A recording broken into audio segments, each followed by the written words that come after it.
Okay, I have another case that I'm going to call out order at this time. Roberta McDonald, please. Good afternoon, ma'am. Ms. McDonald, you're before the court today charged with one count of murder not premeditated. It is a first-degree felony, and as such, no bond has been set. I'd like to hear from the state first, and then I'll move over to the defense on the issue of bond. Excuse me, Judge, at this time the state would be asking for $300,000.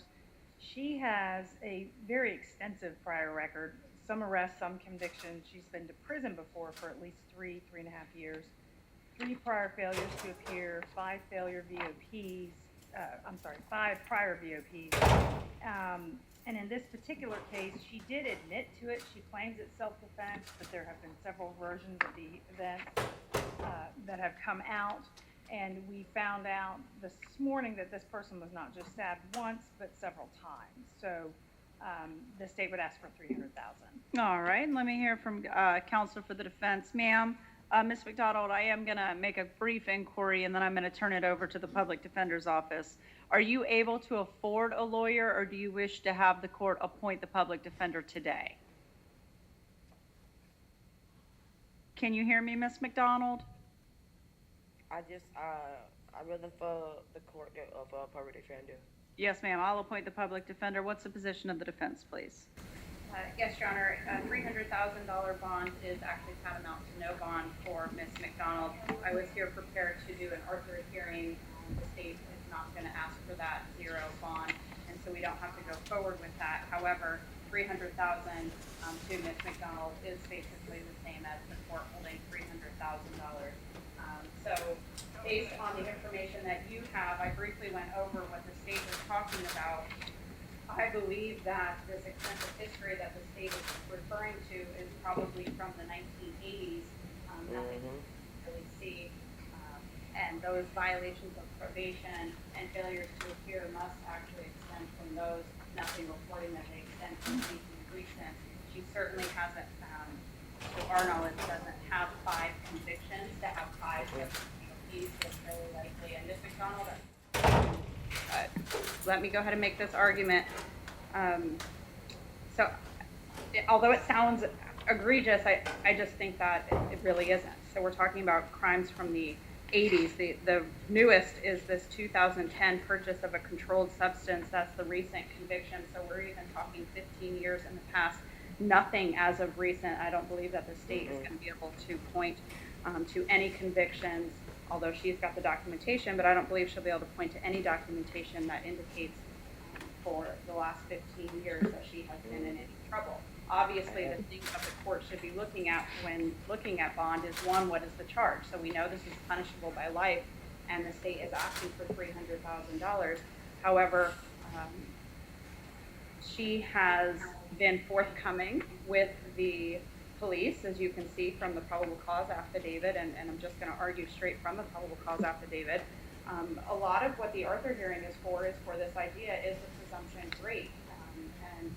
And here we have a case where it's the guilt of the charged crime, second-degree murder, and what we have is, in the PCA, someone saying that they were acting in self-defense, and therefore that is a justifiable use of the force she used and not a crime at all. 300,000, 200,000, all of those are going to be tantamount to no bond to someone who's being held for what is not, based on just the paperwork in front of you, anything short of self-defense in this particular case. And so I would ask that the court, and I don't think she's going to be able to bond out based on just what I have read from this in discussions with her, but I'd ask for a $50,000 bond. $20,000 is what the standard bond is for a first-degree felony. This is a first-degree felony, although punishable by life, and I think $50,000 is something that is more reasonable when it comes to a person who is acting in self-defense, has a very limited criminal history. Certainly, the state indicated her extensive history. I think that history surrounds itself with drugs only. There is nothing else on there. You can see some of the things that were dropped, but certainly that's something you would have to speculate on why they were dropped. So because the court has to look at the facts of the case, and also the court has to look at whether she's a danger to the community. This is a case in which 2 days after the incident, she is cooperating with police. She is going back to the scene. She's not doing anything, acting in a dangerous way, and she's not doing anything to flee this area. That's another thing. Is she going to show up in court? And every bit of her actions have been cooperative. She didn't flee the area.